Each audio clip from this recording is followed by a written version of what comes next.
Nous sommes au collège Eugénie Cotton d'Argenteuil dans le cadre du programme expérimental de généralisation des arts à l'école. Nous avons proposé, en tant que chaire Arts et Sciences, un atelier de création sur smartphone. Dans le cadre d'un collège, c'est quelque part presque un geste iconoclaste dans la mesure où, on le sait, le smartphone est devenu un vrai problème dans ces établissements, à tel point qu'il a été récemment, il y a quelques années, interdit d'usage au sein de ces collèges.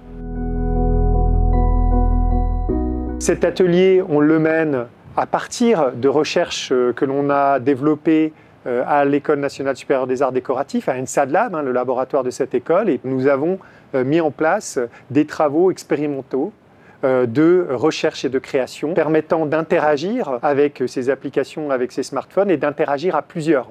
Et donc finalement, avec cette approche, on rompt quelque part avec le modèle à la fois consumériste et individualisant du smartphone, où on propose aux élèves d'être producteurs d'applications pour ces appareils.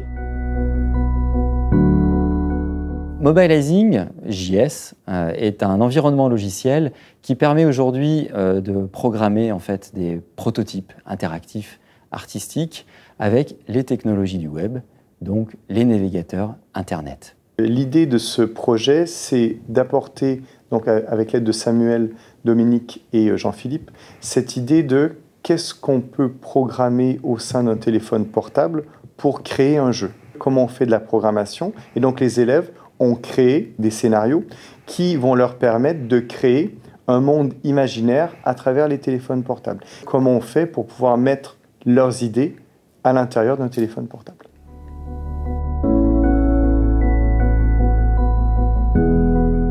Dominique a encadré tout le projet avec la 3e C, donc cette classe porteuse, et justement a apporté toute son expertise de programmation.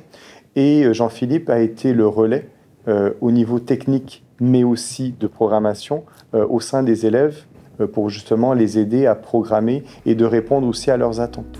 Qu'est-ce que le web, d'après vous? Internet. Alors le web n'est pas Internet. Que veut dire web? Des toiles, voilà. Il faut essayer de se placer, comme disait Samuel tout à l'heure, non pas que du côté de l'utilisateur, mais du côté du concepteur. La programmation, la technique et tout ça, c'est important, mais il y a aussi toute l'invention qui est derrière, toutes les idées et toute la manière de transmettre ces idées. Dominique a préparé des projets qui sont adaptés aux élèves justement qui n'ont pas forcément de connaissances, en ayant beaucoup de médias à manipuler, ce qui permet une grande flexibilité. Ça peut être des images qu'on trouve sur Internet, qu'on fait avec un appareil photo, des enregistrements audio qui ont été faits à partir des discours qui ont été sélectionnés par les profs.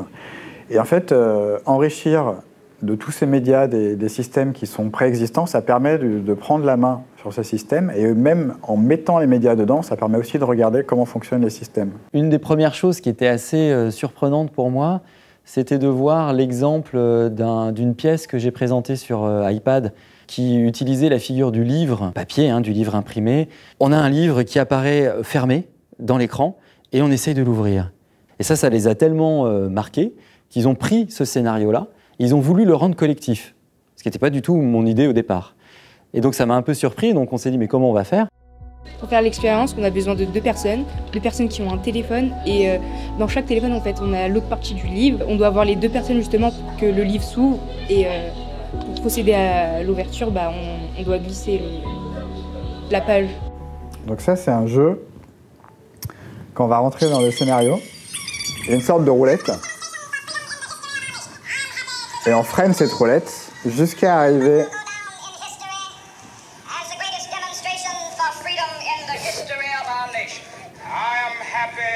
un certain discours qui va être choisi. Quand chacun se sera arrêté sur un des discours, il y a une grande vidéo qui elle-même va comprendre un petit film qu'auront fait les élèves exprès pour. Donc ça, c'est un système qui est développé à l'IRCAM, qui permet de faire des interactions collectives et distribuées.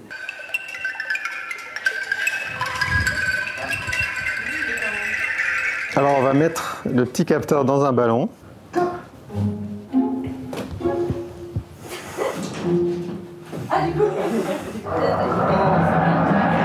Les capteurs de mouvement des téléphones portables sont très intéressants, donc on peut utiliser le téléphone comme système actif pour capter des mouvements, mais le téléphone portable est aussi un haut-parleur, et donc on peut aussi les utiliser comme source sonore.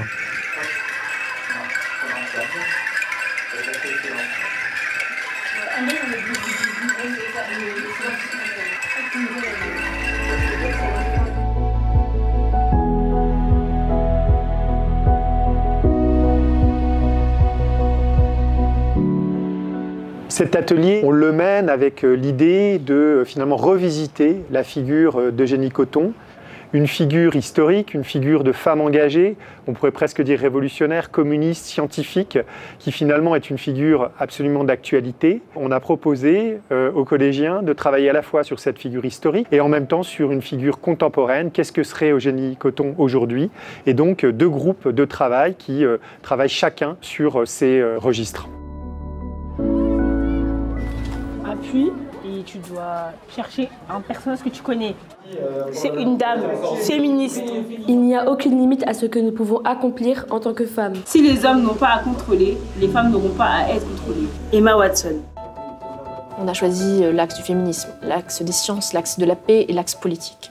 On a élargi à des hommes et des femmes célèbres sur ce sujet. Donc par exemple sur la paix, on est tombé tout de suite sur Martin Luther King. Et c'est un garçon qui a choisi d'enregistrer le discours de Martin Luther King. Le bon droit sera plus fort que le mal triomphant. Martin Luther King, discours du prix Nobel du 10 décembre 1964.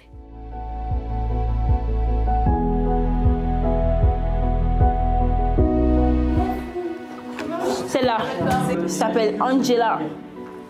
Bah, j'ai choisi de montrer Maria Montessori, car c'est elle en fait qui a vraiment changé l'école. Là, vous avez le téléphone qui va verser le tube bleu et là, le téléphone qui va verser le tube jaune. Ils travaillent tout simplement, ils apprennent très rapidement et ils se donnent très rapidement aussi des responsabilités et même des rôles en fonction de ce qu'ils ont à faire. Quand on va vers un public, on essaye de produire des choses qui sont suffisamment bien ficelées pour qu'on puisse les livrer donc à ce public et qu'ils soient autonomes.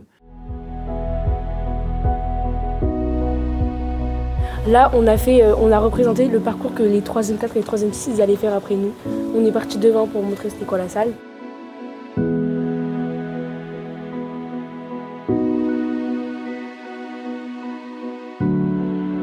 C'était une belle aventure.